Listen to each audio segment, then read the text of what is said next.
ce jour dédié pour la Refoua Shema, la guérison complète et rapide de Marc Rodolphe Ben Giza. On continue notre rubrique les Hava pour les yeux, les dangers des appareils digitaux, des écrans. Hier, je rentre chez moi à la maison. L'ascenseur est une sorte de premier étage. Il y a des escaliers à l'extérieur. On arrive là-bas à l'entrée. Je monte les escaliers à l'extérieur. Il y a deux types qui descendent. Un qui me dit Claude Arabe, voilà, je m'occupe d'une communauté en Ukraine, 2000 âmes, on a besoin d'argent. Et le type, il me parle, il ne m'a pas regardé un instant. Il est avec son portable comme ça, il fait comme ça, il me parle. Voilà, je m'occupe d'une truc en Ukraine, 2000 âmes, on a besoin d'argent, etc. Je lui dis, il est gonflé le type. Tu me parles, tu me demandes de l'argent, au moins, tu me regardes. En fait, il s'avère que c'est un défaut très répandu, on appelle ça le fubbing.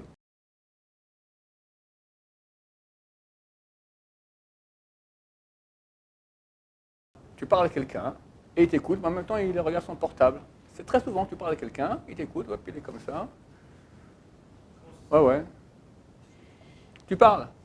Ouais, je comprends. D'accord? Il n'est pas avec toi. Déjà, ça, c'est un manque de respect minimal avec la personne qui est en face. Tu me parles, tu pires, tu vas me demander de l'argent, au moins. Alors, je lui ai donné un demi-shekel, d'accord? Je lui ai donné 2 shekels, je lui ai dit. Mais un minimum de kavod, je ne comprends pas. Tu parles à quelqu'un, tu vas demander de l'argent, au moins tu le regardes, tu lui parles. C'est très répandu. Alors, encore considération entre les gens et les gens. Dans la famille, il y a 30-40 ans, j'écoutais un rabbin, qui s'appelle le Rav Bravdei, un moussard très puissant comme ça. Il disait comme ça, une mère en train de faire la vaisselle à la maison. Son enfant lui parle. Comment elle lui répond? Oui, non, tu ferais comme ci, comme ça. Regarde la vaisselle. Arrête, ton fils te parle. Tu arrêtes, tu te tournes vers lui et tu dis que tu parles avec lui. C'est un être humain, c'est ton fils. Il est absent toute la journée, il revient, il voit un peu sa mère. Sa mère est occupée, mais il faut du temps pour les enfants. Il faut pouvoir les regarder.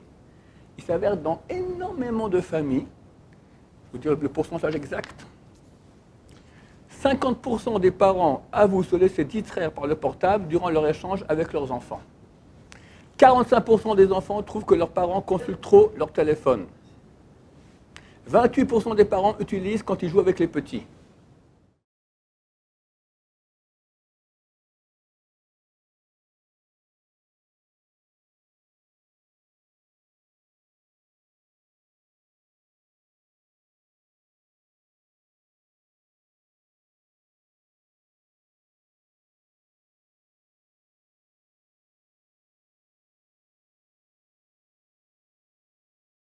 Tu es avec ton gosse, il a besoin de son papa et sa maman. Tu es en train de voler à ton gosse son papa et sa maman. Tu es un voleur. Tu ne l'as pas volé des godasses, tu n'as pas volé son vélo, tu as volé son papa et sa maman. Et c'est qui le concurrent? Le gosse, il voit, j'ai un papa et une maman. Je lui parle. Mon père, il m'écoute un peu. Attends une seconde. Ouais, ok, oui, qu'est-ce que tu disais, tout ça? Ouais. Un moment. Qu'est-ce qu'il prend le gosse? Il a un concurrent qui est plus important que lui, le portable. C'est qui le portable? C'est des gens, c'est n'importe qui. Alors en 2 mots, je suis comment on dit en français, une M. Point de suspension. C'est ça le message qu'on dit aux gosses. Ici, dans un Talmud Torah, c'est un exemple que donne un très grand éducateur israélien. Ils ont fait un petit sondage. Alors ils demandent aux enfants, qu'est-ce qui est la chose la plus importante qu'il y a dans la vie? Un répond honorer ses parents, l'étude de la Torah, la prière. Un dit le tchunt. Le tchunt, c'est le hamin en français, la daf. C'est très bizarre qu'ils disent que la daf est le plus important. Ouais, c'est super important la daf. Bon, ils ont fait une petite enquête. Il s'avère que quoi? Tous les gosses, ils reçoivent le vendredi matin quand ils rentrent à la maison un petit papier avec la paracha, qu'est-ce qu'ils ont appris sur la paracha. Et c'est son grand moment, c'est quand à table, il va raconter ce qu'il a appris, l'étude de Torah. C'est super important. Ce gosse-là, il y avait le repas de Shabbat. Alors comment ça se passe? Tu as le moti, après tu as les salades, le poisson, puis après tu as un petit entracte. Là, le gosse, il monte sur la chaise et il commence à raconter la paracha. Et à ce moment, après 2-3 minutes, la mère amène le tchunt, le hamin, la daf. Ouais, ok, c'est bon, allez, la daf. Qu'est-ce que le gosse il comprend? À l'école, on m'a dit la chose la plus importante, c'est la paracha, c'est la Torah, étude de Torah, c'est son maman. Lui, maintenant, il rentre à la maison et il voit qu'on amène la DAF. Donc, si la Torah, c'est la chose la plus importante qui est au monde, et la DAF, c'est au-dessus, donc qu'est-ce qui est le plus important dans la vie? La DAF. Tu demandes au père, qu'est-ce qui est important dans la vie, la Torah ou la DAF? Ben, la Torah, quelle question? Bien sûr, la Torah. Dans le discours, il dit une chose, mais dans le comportement, il montre exactement le contraire. Et ce qui est important, c'est comment on éduque, c'est pas avec les mots, parce que ce qu'on est, c'est le comportement. Donc, quand tu montres à ton fils que le monde entier est plus important, les pubs que tu reçois, les notifications, plus important que lui, eh bien, il dit, j'ai pas de parents. Pour mes parents, je suis un nul. Tu as tué ton fils. Tué ton fils. Après, il faudra payer les psys. D'accord? Parce qu'il n'a pas confiance en lui, ou bien il va se droguer. Tous les trucs, tous les fléaux de la terre qu'on voit, de personnes qui n'ont pas reçu l'attention nécessaire de la part des parents à cause de ce maudit. S'il y a une chose qu'on peut maudire, il ne faut jamais maudire. Mais là, on peut le maudire, cet appareil-là, avec les réseaux sociaux, avec Internet, maudit, maudit, maudit, maudit. Vous me direz, mais alors, moi, comment je parle sur Internet, quoi que j'ai fait sur moi-même? Je vais voir le Rav Steinman. Il a dit comme ça, il a dit, quand quelqu'un est aux toilettes, sauf faute de respect, il fait ses besoins gros, tout qu'on a une crise cardiaque, il tombe dans ses besoins. Est-ce qu'on va le sauver? On laisse. Non, ça ne sent pas bon, qui crève. On va le sauver. Alors nous aussi, les rabbins, on doit rentrer aussi dans les toilettes, dans les gros, d'accord? Sauf votre respect, et d'abord aussi aller parler de Torah. Mais à Dieu ne plaise d'acheter un appareil pour écouter des cours de Torah, jamais de la vie. Jamais de la vie. Parce que c'est vraiment la chose la plus maudite qu'il y a sur Terre. Tu bousilles tes enfants. Qu'est-ce qu'on a de plus cher au monde que les enfants? Tu les bousilles. Pour ça, 45% des enfants qui se plaignent. J'ai un concurrent à la maison, il s'appelle le portable de papa et de maman. Et puis vous connaissez maintenant comment ça se passe, les réunions familiales. On vient tous à table, on fait moitié au mélange, on mange, on discute, etc. Puis après, 5 minutes, j'allais dire 5 minutes, j'exagère, 2 minutes, trac, trac, comme Lucky Luke, tac, tac, tac. Quand il joue au pistolet, hein, il va tuer tout le monde, tac. Et on tue la famille. Je t'ai flingué, je te parle pas, je suis avec le portable. Tous ensemble, la maîtresse de maison, elle a préparé le repas. Alors si c'est une femme intelligente, elle n'a pas de portable, elle voit que son repas c'est fichu, il n'y a rien, toute la famille, c'est mort. Mais d'habitude, ce que disent les chercheurs, c'est que les parents sont plus addictés au portable que les enfants. Les enfants apprennent ça des parents. Il semblerait que, d'après les chiffres, les parents consultent leur portable 2 fois plus que leurs enfants pendant les repas. Les enfants jeunes, adolescents déjà, il est addicté terminé, pire que les parents. Donc qui montre l'exemple? Les parents. Et tu vois papa et tu vois maman, chacun, ils vivent, je ne sais pas pourquoi ils sont mariés, d'accord? Avec l'appareil.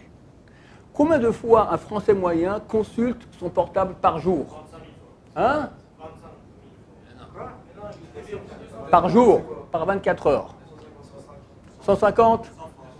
250? 50? C'est gentil. Messieurs, les chiffres gouvernementaux nationaux français. 2716 fois par jour. Chaque Français consulte en moyenne, c'est en moyenne, tu as les addictés de la yeshiva, là c'est les 5000, 6000, d'accord? 2000, ça veut dire près de 6 fois par minute, si on ne compte pas la nuit. C'est les chiffres gouvernementaux, messieurs, c'est pas... C'est les chiffres gouvernementaux. C'est ça, sans compter la nuit. Consulter, tu regardes, voilà, tu regardes, tu fais un truc, tu fais quelque chose. La notion de seul ensemble, augmentation de près de 41% entre 2000 et 2015. On parle de chiffres anciens. En 2000 et 2015, 41% d'augmentation de seul ensemble. On est ensemble, mais on est tout seul. Des profs m'ont dit, un temps à l'école, il y avait la récré. Tout le monde sort dans la cour de récréation, on s'amuse, foot, machin, tac. Donc c'est fini, tout le monde est comme ça. On a tué la société. On a tué nos enfants. On a tué nos couples. Par l'amour de... Ah, s'il y a vraiment un truc bien là-dedans. Mais qu'est-ce que tu as de la pub? Qu'est-ce que tu as là-dedans? La poubelle du monde, elle est là-dedans. La poubelle. Toutes les ordures les plus grandes sont là-dedans. Et des fois, les parents laissent leurs enfants aller. Les parents, laisse-moi tranquille. Tiens, prends la tablette. À 2 ans, à 3 ans, ils vont faire les devoirs. Alors, tu as des trucs, tu as des tuteurs, d'accord. Mais qui c'est ce monsieur, tu le connais? Et qu'est-ce qu'il raconte? Il raconte n'importe quoi. à ton gosse. Et puis il y a les pubs. Dans les dessins animés, toutes les 10 minutes, ça s'arrête, il y a des pubs pour enfants. Mais ces chercheurs, d'accord, tordus de la pub, ils savent très bien que d'habitude, avec l'enfant, il y a aussi la maman. Donc ils mettent aussi des pubs pour la maman. Des fois, tu as des pubs de hygiène féminine. Le gosse de 4-5 ans, il doit voir ça. Ou pour les savons, alors on voit la maman toute nue avec son bébé comme ça, le savon Cadom, comment ça s'appelle là, je crois un truc comme ça, voilà, un truc comme ça. Voilà, bébé Cadom. Le gosse, il voit une femme toute nue, je comprends pas. Non mais tu es en train de bousiller, parce que tu peux pas. Un temps, on sort avec les enfants à l'extérieur, ils jouent, ils s'éclatent, ils font du sport, c'est bien. Tu les mets sur, la tablette, le portail, voilà, pour les devoirs, pour ça, l'essentiel, laisse-moi tranquille. Mon cher ami, amène pas des enfants au monde. Si c'est pour les tuer, pour en rendre des gens bousillés de A à Z, des gens addictés à toute l'ordure du monde, mais les pas au monde, à quoi ça sert? Arrête, arrête, vaut pas la peine. C'est mal barré, c'est terminé. Il faut absolument commencer à mettre des limites. Aïe, que Dieu nous aide, Baruch Hashem, à contrecarrer l'instrument du mal moderne avant que Mashiach vienne. Baruch Adonai, l'olam, amen, amen.